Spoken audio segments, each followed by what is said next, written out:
트위터에 그렇게 썼어요. 공개적으로. 또 매트 가이츠는 이렇게 썼습니다. 트위터에. 기사는 완전히 거짓말이다. CNN이 언급한 날짜엔 미팅이 불가능하다. 왜냐? 그날 약혼자와 여행 가기로 오래전부터 돼 있었기 때문이다. 게다가 나는 며칠 전에 이미 말하려고 해서 트럼프로부터 환대를 받았다. 이미 말하려고 가서 이거 터지기 전에 말하려고 가서 트럼프 다 만나고 환대까지 받고 왔는데 또 무슨 트럼프 측한테 만나주세요 애걸복걸하고 그래서 트럼프 측이 내가 죄가 있다라고 오해를 해서 나를 뭐 거절하고 뭐 이런 군번이 아니다. 지금 상황이 그런 시츄에이션이 아니다. 이렇게 매트 가이츠가 제대로 들이받았습니다. 요새 이제 미국 이제 말하자면 이 글로벌리스트 좌존 방송들 의 그 시청률이 굉장히 낮습니다. 우리나라 뭐 KBS 뉴스 뭐 MBC 시청률보다 더 낮아요. 굉장히 낮아지고 있기 때문에 이제 회사 자체가 운영이 어려우니까 얘들이 이제 발악적으로 막 지르는 거예요. 이 빅미디어들이. 자, 미국 정치 내전의 정점은 오히려 어디에 있냐? 소위 이제 For the People Act, 민중을 위한 법. 이건 다른 말로 법안일 때 지금 하원에서 통과됐었어요. 하원에서 통과되기 전에 하원 의결 1호라고 불렸습니다. HR 넘버 1. 이게 이제 이게 한 800페이지 되는 법인데 법의 결국 핵심은 뭐냐? 사진 신분증 확인 없애고 무작정 우편 투표 늘리자예요. 즉 다시 말해서 미국의 선거 해체가 목표인 법인데 여기에 대해 당연히 반발이 거세죠.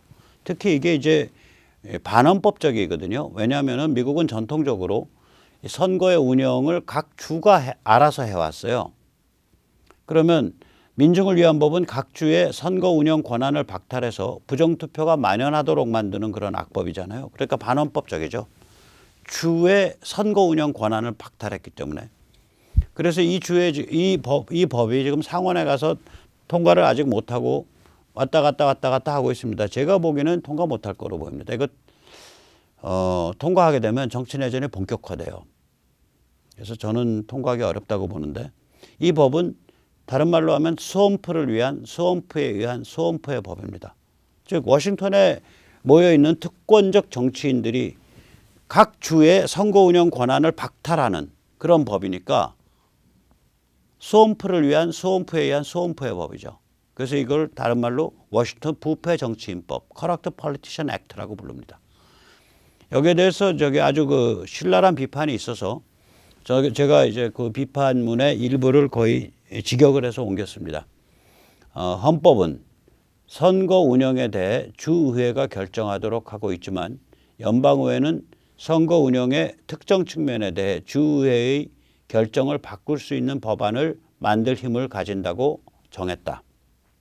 헌법이 한편으로는 선거 운영은 주의회가 한다라고 해놓고 다른 한편으로는 선거 운영에 관한 특정 사안에 대해서 연방의회가 법을 만들어서 주의회의 결정을 바꿀 수 있다. 그러니까 오버라이드 할 수 있다. 주의회의 결정을 무시할 수 있다. 이렇게 헌법이 돼 있다 이거예요. 그런데 전통적으로 선거 운영은 주 차원에서 결정돼 왔다.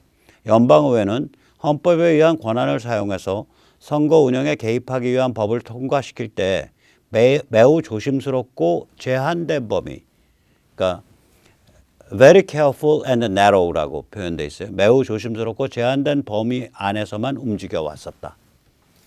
제가 이거 몇 번 For the People Act, 그러니까 민중을 위한 법 소위 얘기할 때 이건 반헌법적이어서 아마 싸움 대대적으로 붙을 거라고 말씀드렸었죠.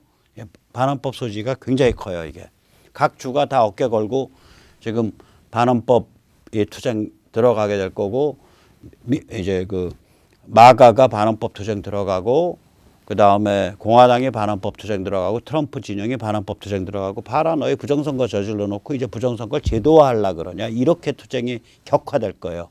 그래서 얘들이 이걸 상원에서 통과시킬까 말까 지금 아마 고민이 많을 겁니다. 만에 하나 미 상원이 민중을 위한 법 For the People Act를 통과시키면 이 정치 내전은 전면적으로 번진다고 보셔야 됩니다. 거의 클라이맥스로 치닫게 되는 겁니다. 자, 지금 살펴봤듯이 이 세계는 완전히 3파전입니다.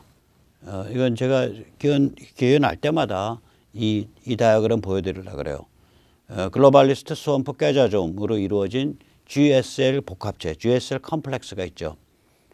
이 자들은 사실 글로벌리스트는 완전히 세계를 주물락거리는 초대형 금수저죠. 빅머니, 빅텍. 스왑프는 자기 출세하고 좀 따뜻하게 돈 좀 챙기고 하려는 워싱턴의 디글디글한 말깨나 하는 자들. 그러니까 정치인이든 라비스트든 언론인이든.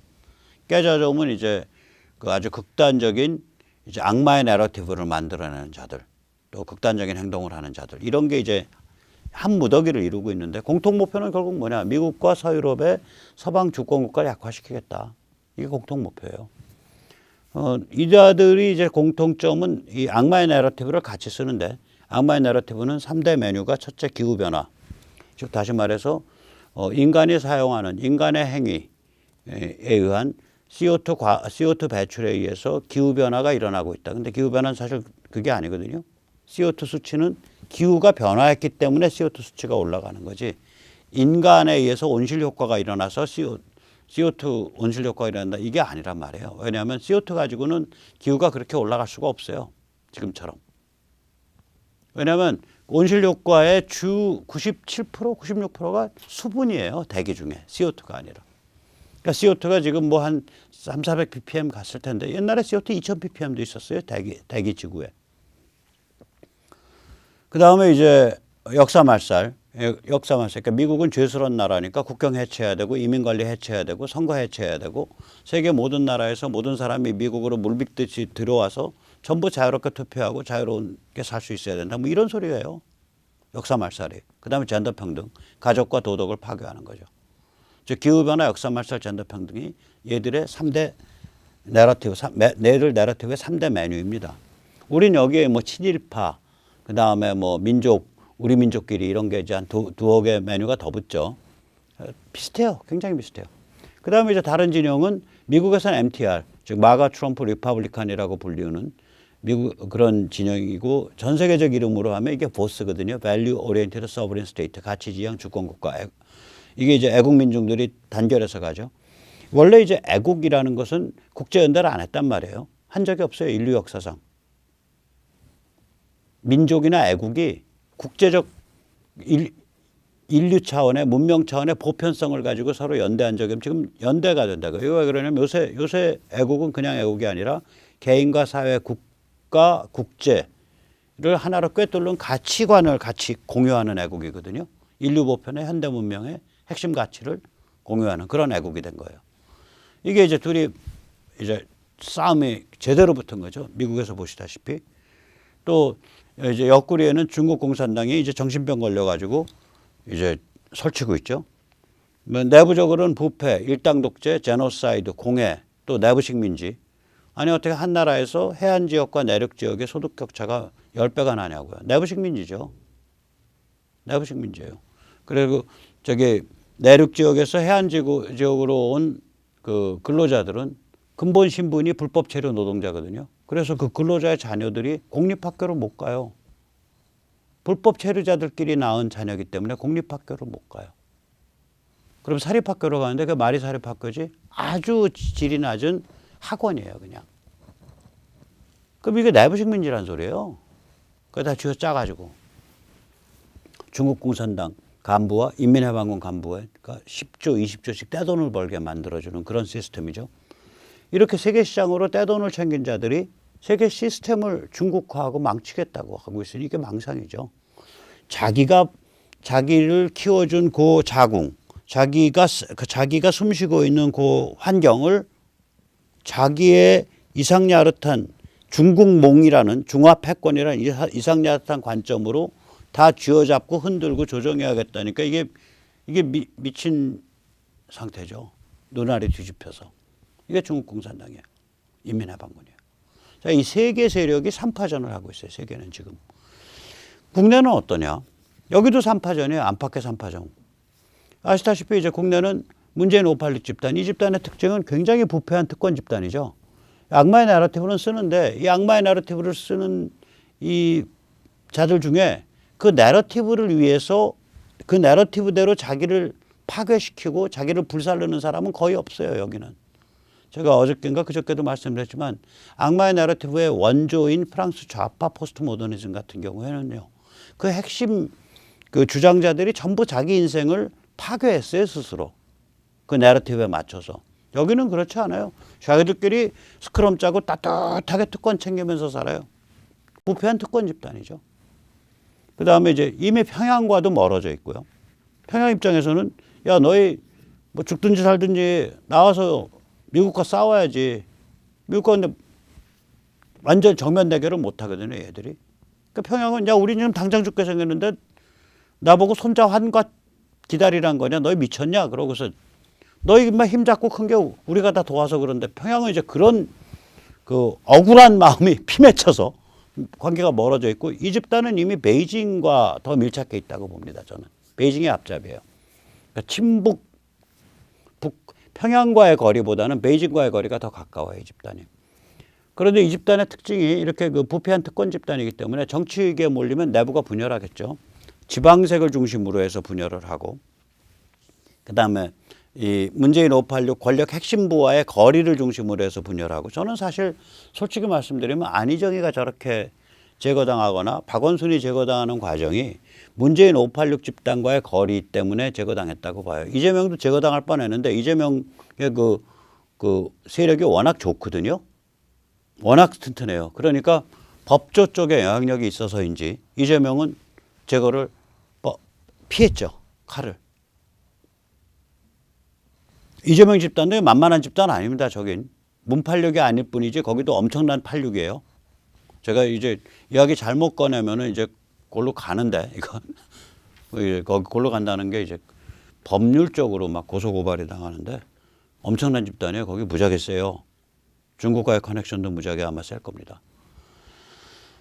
그리고 이제 그 문재인 586 집단 그렇고요. 그 다음에 이제 여기서는 요번에 이제 그 보궐선거에서 이긴 자들이죠. 이게 조중동 국민의힘 집단인데 이 집단의 특징은 중국 눈치를 엄청 봅니다. 심지어 이 집단 중에 이제 중앙 같으면 중앙 진영은 여시제, 여시구진이라는 중국 공산당의 구호를 축소해서 사용한 여시제라는 재단을 만들어서 삼국 정치를 주물럭거리려고 그랬고요. 또 그 여시제 재단의 핵심 멤버 그 주창자라고 할 수 있는 홍석현 같은 사람은 지금 글로벌리스트들이 사용하는 글로벌 리셋, 세계를 이 코로나 이런 록다운 같은 걸 통해서 일단 세계 경제를 죽음으로 몰아넣고 그 다음에 심폐소생술에서 다시 살려낸다. 이게 글로벌 리셋이에요. 리셋이 원래 죽였다가 살려내는 게 리셋이거든요. 시스템을 리셋해라 그러면 파워를 뽑았다가 다시 넣잖아요. 전원을. 죽였다가 다시 살리는 거라고요.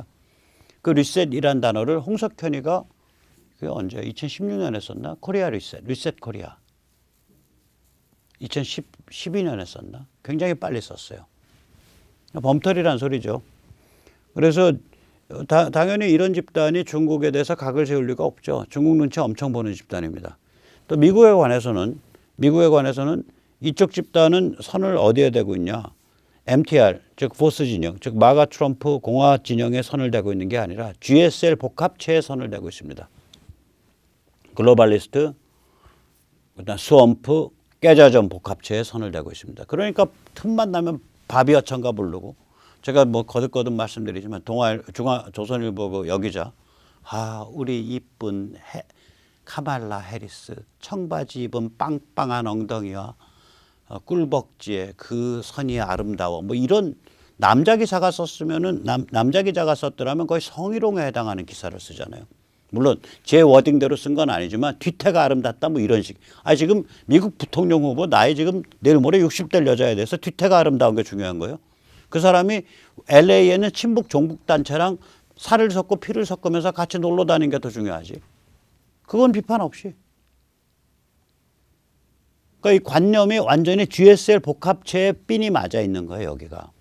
그다음에 세 번째, 이번에 이제 여기가 이제 이번 보궐선거에서 대승을 했잖아요. 그럼 이 사람들은 뭐냐?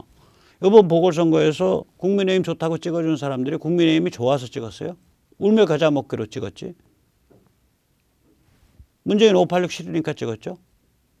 그러니까 이게 뭐냐면 어음깡 받은 거예요. 요새는 어음을 안 쓰는데 옛날에 이제 우리 저기 저거 하기 전에는 어음깡을 쓰죠. 회사가 급하면 융통어음이라고 부르죠. 원래 어음이라는 건 물건을 납품받고 물건값 대신해 주는 게 어음이죠. 그걸 진성어음이라고 부릅니다. 진성어음은 물건값 대신해 줬으니까 물건이 팔리면 갚을 수가 있죠. 융통어음은 그게 아니에요. 자금이 부족한데 은행에서 못 빌려. 그럼 어디 명동에 가서 회사가 100억을 어음을 끊어요. 그럼 그 자리에서 어음 끊어주고 3개월 어음 끊어 그 자리에서 뭐 60억 깡을 당해요. 60억 3개월 해서 60억 50억을 받아갖고 나오는 거예요. 그걸 어음 깡이라 그러거든요. 그게 IMF 때 다 없어졌죠. IMF 때 아예 진성어음도 없어졌죠. 그래서 전부 이제 당좌수표도 없어지고 전부 그래서 이제는 현금 거래식으로 돌아갔죠. 거의. 그 어음깡을 받은 거예요. 즉 다시 말하면 부채를 당겨서 현금을 확보한 거죠. 100억짜리 어음 들고 나가서 그럼 3개월 후에 그 100억짜리 부채예요. 3개월 만기. 현금 50억, 60억 받아온 거. 지금 딱 국민의힘이 지금 가지고 있는 정치 자산이 그거예요. 이번에 승리를 얻은 게 현금이에요. 그런데 국민한테 자기 몸무게, 자기 존재 가치를 증명해야 돼. 언제? 14개월 후에 증명해야 돼요. 왜 14개월? 4월 초를 기준으로 하면 내년 교육감 지방선거 끝나는 게 내년 6월 초니까 딱 만 14개월이에요. 만 14개월짜리 어음깡한 겁니다. 저거요. 국민의힘이 만 14개월짜리 고리 단기 부채를 끌은 거예요. 자, 그럼 문재인 586 집단 그리고 조중동 국민의힘 집단 봤어요. 그럼 이제 우리 같은 사람들, 우리 이제 가치지향 주권국가 애국민중 집단이죠.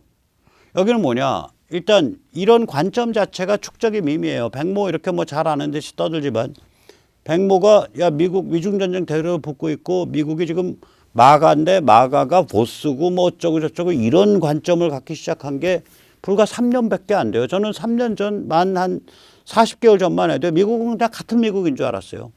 지금은 저는 사실은 바이든 지금 미국 정부는 거의 뭐 아주 그 다음에 뭐 그거를 앞장서서 칼을 휘두르고 있는 페이스북, 트위터, 구글 그 다음에 그거 앞장서서 같이 돈 대주고 있는 미국의 빅머니 여긴 거의 저는 악의 소굴로 봐요 거의. 그냥 우리가 아는 동맹 미국이 아니라 그 집단은 악의 소굴. 그러니까 미국이 두 개가 다르다 이거예요. 어느 미국? 저는 그거부터 따지거든요. 만약에 미국에서 악의 집단이 전부 다 이겼다 그러면 저는 반미운동할 겁니다. 근데 이런 관점이 언제 생겼냐? 3년 정도밖에 안 되는 거예요. 축적이 미미하죠. 세력도 미미하죠. 미국은 그런 그 MTR 운동을 만들어서 대통령까지 만들 정도로 축적돼 있었고 우리는 미국에서 펼쳐지는 일을 보고 해독을 하다가 아 저게 그거구나. 저게 셰일 혁명도 맞물려 있고 아주 그런 거구나라고 해독을 하게 된 지가 3년 정도밖에 안 되는 거예요. 2018년 경우 저 같은 경우. 그러니까 축적도 미미하고 세력도 미미하죠. 그다음에 저희는 뭐 저희가 조중동 같은 매체가 있습니까? 국민의힘 같은 당이 있습니까? 주변화돼 있죠. 마지널라이즈 돼 있죠. 백모 아무리 떠들어봐요. 너 조회수 얼마나 나와? 너 구독자 얼마야? 뭐 너희 뭐 별거 없잖아. 그래서 주변화돼 있다고요. 그런데 저희 특징이 있어요. 저희 같은 관점을 같이 가지시는 분들을 보면 반듯하고 바르고 사회적으로 자기 앞가림을 하는 사람이고 더 나아가서 그중에는 이 학벌 가방끈과 상관없이 사실상의 지식인 학습 능력이 있는 분들이에요. 그래서 이게 잠재적인 파워가 크다고요. 그 구성 인자들이 좋아요. 그래서 저희는 뭘 고민을 해야 되냐. 인정해야 된다 이거예요. 이걸 이제 영어로는 하일랜드를 가졌다. 고지를 점했다 그러는데 현실 세계에서 조중동과 국민의힘이 특히 국민의힘이 내년 대선 또 내년 지선에 있어서 사실상의 현실적 유일한 캠프예요. 그거 인정한다 이거야. 오케이. 인정할게. 그런데 우리가 뭘 마음속에 이를 갈면서 기억해야 되냐. 그러나 쟤들은 쟤들이고 우린 우리야. 문재인 586과 국민의힘이 충돌을 하게끔 제대로 그 충돌의 마당을 만들어주고 그 충돌의 마당에 우리도 옆구리에 끼어서 뭔가를 하면서 우리 내부의 커넥션, 우리 내부의 풀, 인적 자원 풀, 물적 자원 풀을 넓혀야 돼. 그게 우리의 관점이 돼야 돼요. 아, 저거 뭐 저거 다 옛날에 탄핵에 앞장서거나 탄핵에 칼제비하던 놈들 저거 그냥 뭐 아이 밥맛이야 나 만점 떨어졌어 나는 그냥 고개 돌리고 살게 이래가지고는 저는 안 된다고 봐요. 그런 명분과 도덕 우리의 고매한 인격에서 나오는 거 맞습니다. 그게 무가치하다는 게 아니라 그거는 마음 한구석에 단단하게 간직을 해놓고 현실에서 우리가 어떻게 지렛대를 쓸 거냐. 지렛대를 쓰는 과정에서 우리를 어떻게 좀 더 뿌리를 깊게 박고 좀 더 품을 넓게 만들 거냐. 우리는 완전히 고립돼 있거든요. 제가 보기에는 이런 이 가치지향 주권국가의 관점에서 제대로 이 앞에 말한 전 세계적 3파전을 이해하고 있는 그런 사람이 몇 명이나 되겠어요, 우리나라에. 그런 분들 중에 그래도 시간 내서 사회활동을 하시고 그래도 돈 좀 허물어서 뭘 도와주고 이럴 분들이 10만 명. 물론 그거보다 애국 열정에 많은 분은 그거보다 훨씬 숫자가 많아요. 뭐 100만, 200만 돼요. 그러나 그중에 가치지향 주권국가를 바라보는 애국민중이 존재한다. 그리고 그게 전 세계적으로 지금 GSL 복합체하고 가치지향 애국민중의 흐름하고 중국 공산당 인민해방군하고 이 세 개의 진영이 미국과 유럽과 다른 나라에서 이게 충돌하고 있다. 3파전을 벌이고 있다. 이 관점, 이 관념을 이해하고 있는 분은 10만도 안 된다고요. 제대로 이해하고 계신 분은. 그리고 이해하시는 분 중에 시간을 허물고 돈을 허무시는 분은 또 그 안에서 또 한 20%밖에 안 되고. 그게 현실이에요. 그럼 마지널라이즈 돼 있다는 얘기거든요. 주변화돼 있는 거예요, 저희가. 이 주변부가 작은 주변부 집단이 뭘 할 거냐. 이 14개월에 걸친 지금부터 14개월입니다. 14개월에 걸친 이 역사적인 계기에서 뭘 할 거냐. 여러분 그 14개월 끝나고 미국이 바로 중간선거 들어가서 MTR이 승리할 거라고 전 내다보니까 저희 14개월이 굉장히 중요한 14개월이거든요. 그런 이제 그 관점을 가지고 우리가 봐야 됩니다. 밖에서 돌아가는 GSL 복합체와 중국 공산당 인민해방국과 보스의 3파전, 국내에서 돌아가는 문재인 586과 조중동 국민의힘과 우리 그 보스 애국민중의 3파전, 이거를 정확하게 딱 이렇게 관망하면서 혹은 이걸 제대로 이렇게 관찰하시면서 우리가 어떻게 움직이는 것이 전략적이고 지혜롭고 효과가 있을 거냐. 어떻게 이 주변화되어 있는 신세를 떨쳐서 우리의 뿌리를 깊게 하고 우리의 품을 넓힐 거냐. 이 고민을 같이 해가시죠. 예, 감사합니다.